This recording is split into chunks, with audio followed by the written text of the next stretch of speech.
Previously in the Count of Monte Cristo, Chapter 62, Ghosts. The Count hosts a grand dinner at Auteuil, with guests including the Danglars, Villeforts, and the Cavalcantis. As the dinner unfolds, the Count reveals connections between these guests and Bertuccio's past.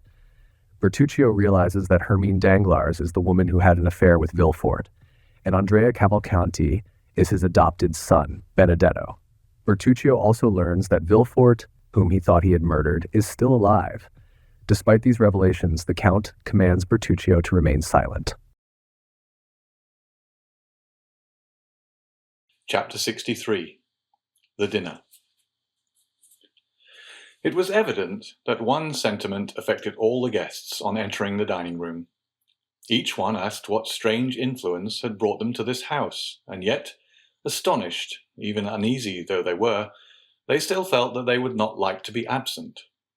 The recent events, the solitary and eccentric position of the Count, his enormous, nay, almost incredible fortune, should have made men cautious, and have altogether prevented ladies visiting a house where there was no one of their own sex to receive them.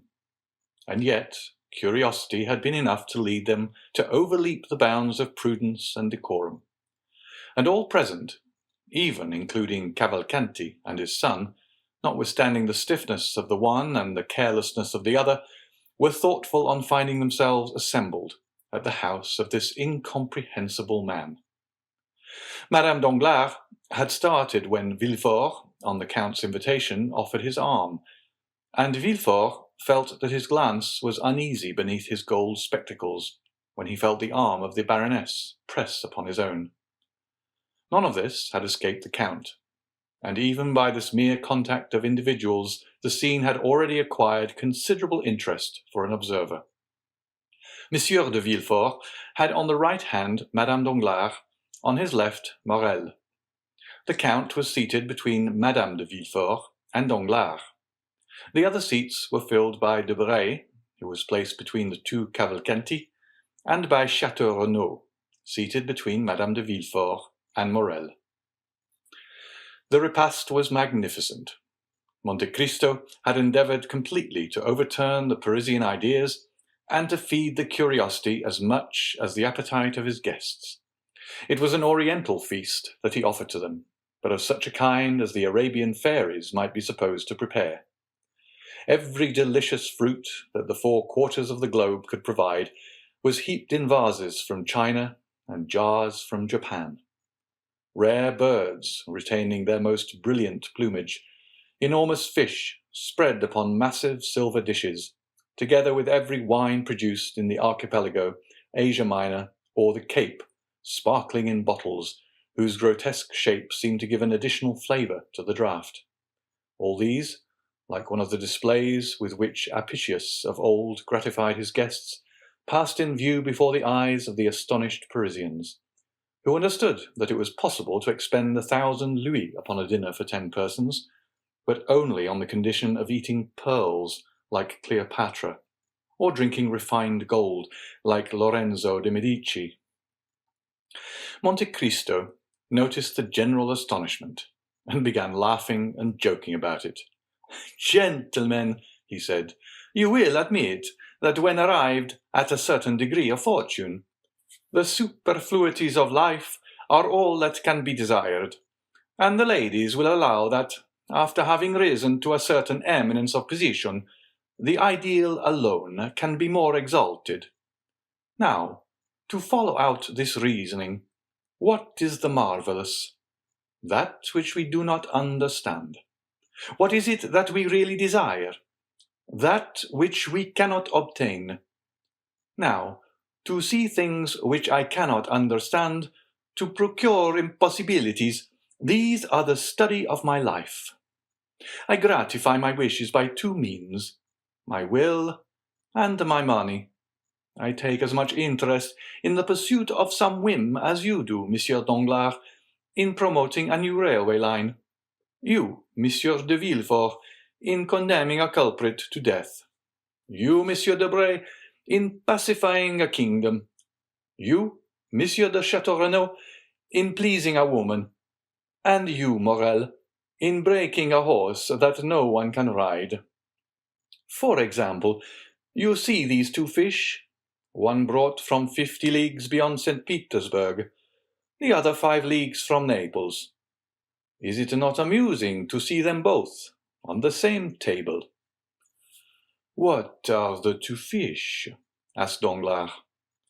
Monsieur Chateau Renaud, who has lived in Russia, will tell you the name of one, and Major Cavalcanti, who is an Italian, will tell you the name of the other. This one is, I think, a sterlet, said Chateau Renaud. And that one, if I mistake not, a lamprey. Just so. Now, Monsieur Danglars, ask these gentlemen where they are caught. Sterlets, said Chateau Renaud, are only found in the Volga. And, said Cavalcanti, I know that Lake Fusaro alone supplies lampreys of that size. Exactly. One comes from the Volga, and the other from Lake Fusaro. Impossible! Cried all the guests simultaneously. Well, this is just what amuses me, said Monte Cristo. I am like Nero, Cupitor impossibilium, and that is what is amusing you at this moment. This fish, which seems so exquisite to you, is very likely no better than perch or salmon, but it seemed impossible to procure it, and here it is. But how could you have these fish brought to France? Oh, nothing more easy. Each fish was brought over in a cask, one filled with river herbs and weeds, the other with rushes and lake plants. They were placed in a wagon built on purpose, and thus the sterlet lived 12 days, the lamprey 8, and both were alive when my cook seized them, killing one with milk and the other with wine. You do not believe me, Monsieur Danglars? I cannot help doubting, answered Danglars, with his stupid smile. Baptistine, said the Count, have the other fish brought in, the sterlet and the lamprey which came in the other casks, and which are yet alive. Danglars opened his bewildered eyes. The company clapped their hands. 4 servants carried in 2 casks covered with aquatic plants, and in each of which was breathing a fish similar to those on the table. But why have 2 of each sort? Asked Danglars. Merely because one might have died, carelessly answered Monte Cristo. You are certainly an extraordinary man, said Danglars, and philosophers may well say it is a fine thing to be rich. And to have ideas, added Madame Danglars. Oh, do not give me credit for this, madame. It was done by the Romans, who much esteemed them, and Pliny relates that they sent slaves from Ostia to Rome, who carried on their heads fish which he calls the mules, and which, from description, must probably be the goldfish. It was also considered a luxury to have them alive, it being an amusing sight to see them die, for when dying they change colour 3 or 4 times, and like the rainbow when it disappears, pass through all the prismatic shades, after which they were sent to the kitchen. Their agony formed part of their merit. If they were not seen alive, they were despised when dead. Yes, said Debray, but then Ostia is only a few leagues from Rome. True, said Monte Cristo. But what would be the use of living 1800 years after Lucullus, if we can do no better than he could? The 2 Cavalcanti opened their enormous eyes, but had the good sense not to say anything. All this is very extraordinary, said Chateau Renaud. Still, what I admire the most, I confess, is the marvellous promptitude with which your orders are executed. Is it not true that you only bought this house 5 or 6 days ago? Certainly not longer. Well, I am sure it is quite transformed since last week. If I remember rightly, it had another entrance, and the courtyard was paved and empty. While today we have a splendid lawn, bordered by trees which appear to be 100 years old. Why not? I am fond of grass and shade, said Monte Cristo. Yes, said Madame de Villefort. The door was toward the road before, and on the day of my miraculous escape, you brought me into the house from the road. I remember. Yes, madame, said Monte Cristo, but I preferred having an entrance which would allow me to see the Bois de Boulogne over my gate. In 4 days? Said Morrel. It is extraordinary. Indeed, said Chateau Renaud. It seems quite miraculous to make a new house out of an old one, for it was very old, and dull too. I recollect coming from my mother to look at it when Monsieur de Saint-Méran advertised it for sale 2 or 3 years ago. Monsieur de Saint-Méran? Said Madame de Villefort. Then this house belonged to Monsieur de Saint-Méran before you bought it? It appears so, replied Monte Cristo. Is it possible that you do not know of whom you purchased it? Quite so. My steward transacts all this business for me. It is certainly 10 years since the house had been occupied, said Chateau Renaud, and it was quite melancholy to look at it, with the blinds closed, the doors locked, and the weeds in the court. Really, if the house had not belonged to the father-in-law of the procureur, one might have thought it some accursed place where a horrible crime had been committed. Villefort, who had hitherto not tasted the 3 or 4 glasses of rare wine which were placed before him, here took one and drank it off. Monte Cristo allowed a short time to elapse, and then said, It is singular, Baron, but the same idea came across me the first time I came here. It looked so gloomy I should never have bought it if my steward had not taken the matter into his own hands. Perhaps the fellow had been bribed by the notary. It is probable, stammered out Villefort, trying to smile. But I can assure you that I had nothing to do with any such proceeding. This house is part of Valentine's marriage portion, and Monsieur de Saint-Méran wished to sell it. For if it had remained another year or 2 uninhabited, it would have fallen to ruin. It was Morrel's turn to become pale. There was, above all, one room, continued Monte Cristo, very plain in appearance, hung with red damask, which, I know not why, appeared to me quite dramatic. Why so? Said Danglars. Why dramatique? Can we account for instinct? Said Monte Cristo. Are there not some places where we seem to breathe sadness? Why, we cannot tell.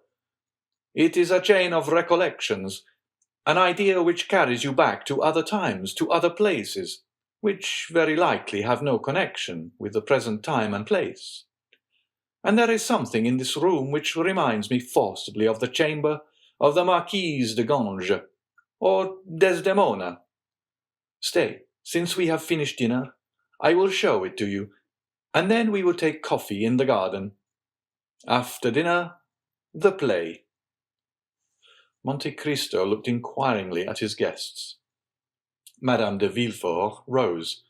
Monte Cristo did the same, and the rest followed their example.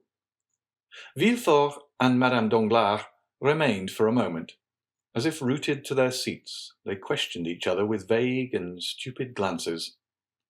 Did you hear? Said Madame Danglars. We must go, replied Villefort, offering his arm. The others, attracted by curiosity, were already scattered in different parts of the house, for they thought the visit would not be limited to the one room, and that at the same time they would obtain a view of the rest of the building, of which Monte Cristo had created a palace. Each one went out by the open doors. Monte Cristo waited for the 2 who remained.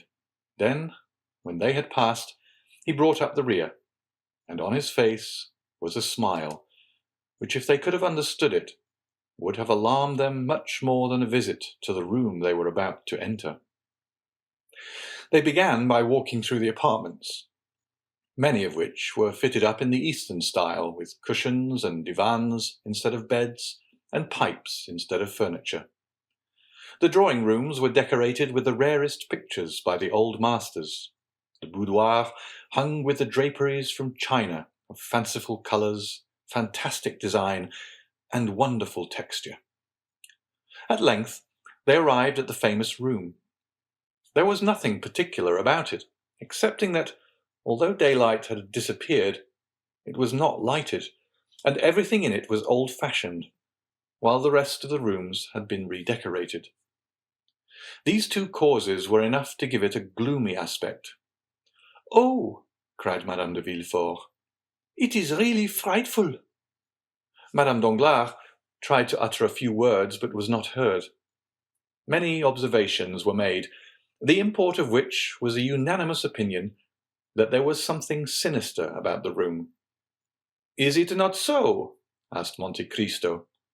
"Look at that large, clumsy bed, hung with such gloomy, blood-colored drapery, and those two crayon portraits that have faded from the dampness. Do not they not seem to say, with their pale lips and staring eyes, 'We have seen'?" Villefort became livid. Madame Danglars fell into a long seat placed near the chimney. "Oh," said Madame de Villefort, smiling, "are you courageous enough to sit down upon the very seat, perhaps, upon which the crime was committed?" Madame Danglars rose suddenly. "And then," said Monte Cristo, "this is not all."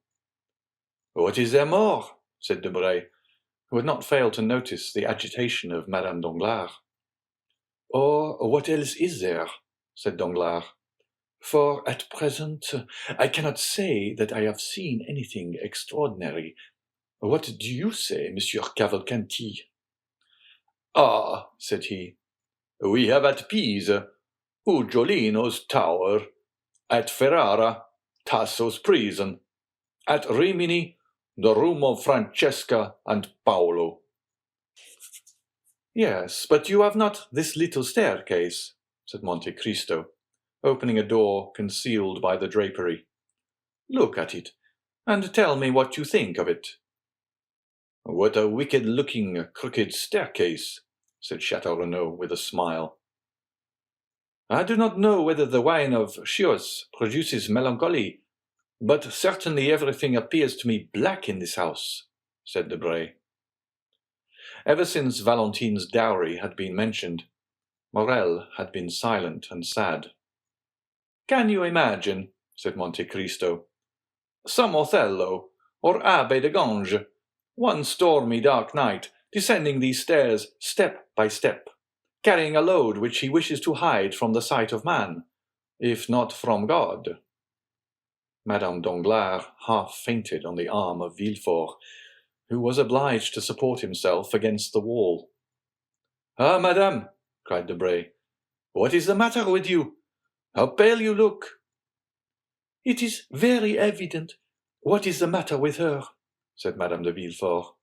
"Monsieur de Monte Cristo is relating horrible stories to us, doubtless intending to frighten us to death."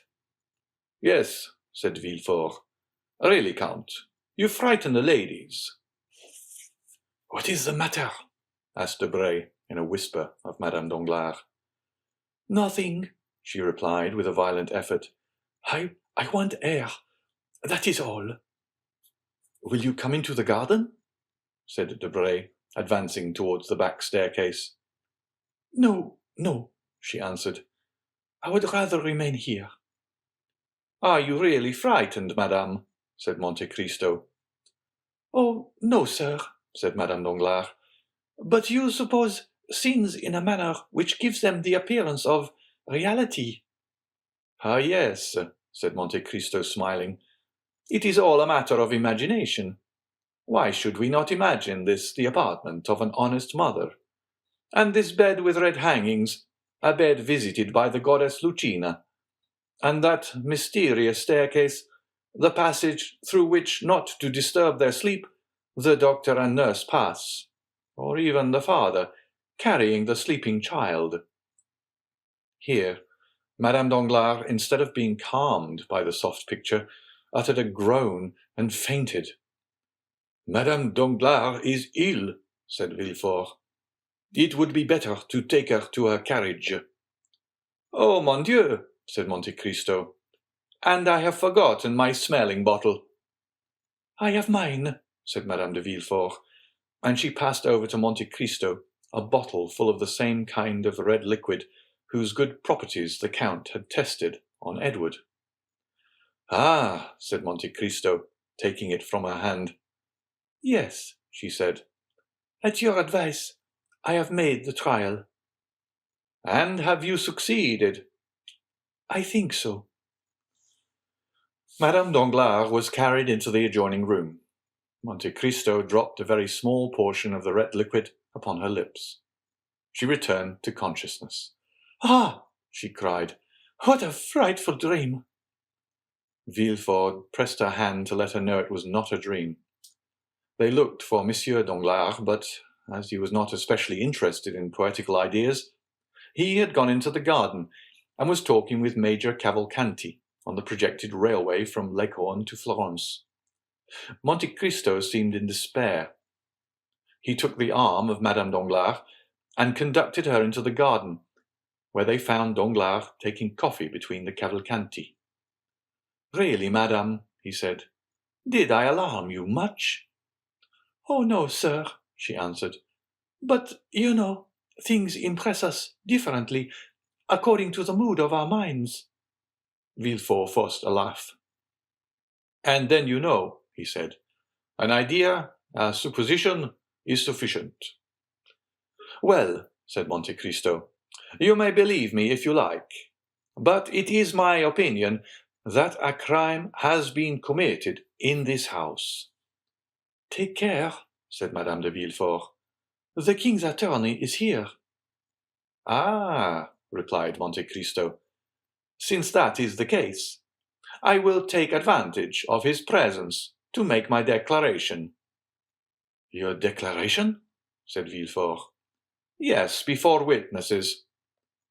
"Oh, this is very interesting," said Debray. "If there really has been a crime, we will investigate it." "There has been a crime," said Monte Cristo. "Come this way, gentlemen. Come, Monsieur Villefort, for a declaration to be available should be made before the competent authorities." He then took Villefort's arm, and at the same time holding that of Madame Danglars under his own, he dragged the procureur to the plantain tree, where the shade was thickest. All the other guests followed. "Stay," said Monte Cristo, "here in this very spot," and he stamped upon the ground. "I had the earth dug up and fresh mould put in to refresh these old trees. Well, my man digging found a box, or rather the ironwork of a box, in the midst of which was the skeleton of a newly born infant." Monte Cristo felt the arm of Madame Danglars stiffen, while that of Villefort trembled. "A newly born infant?" repeated Debray. "This affair becomes serious." "Well," said Château "I was not wrong just now, then, when I said that houses had souls and faces like men, and that their exteriors carried the impress of their characters. This house was gloomy because it was remorseful. It was remorseful because it concealed a crime." "Who said it was a crime?" asked Villefort with a last effort. "How? Is it not a crime to bury a living child in a garden?" cried Monte Cristo. "And pray, what do you call such an action?" "But who said it was buried alive?" "Why bury it there if it were dead? This garden has never been a cemetery." "What is done to infanticides in this country?" asked Major Cavalcanti innocently. "Oh, their heads are soon cut off," said Danglars. "Ah, indeed," said Cavalcanti.